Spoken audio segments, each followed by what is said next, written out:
Ganyan po kami magluto, guys. Ngayon, tag-ulan, ay nasa loob po kami nagluluto ng kahoy. Ang anak ko nagbibihis na.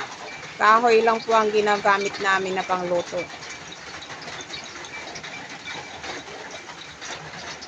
Dahil wala po kaming gasol na pangluto. Kaya ganyan po ang aming lutuan. Kahoy. So, yun na nga. At,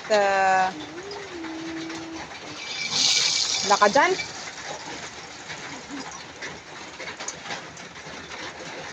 Isa-isahin niya palang lulutuin yung itlog.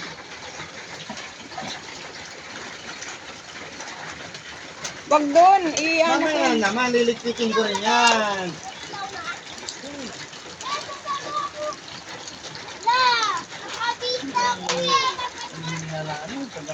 At, Tanggalin mo, tanggalin mo.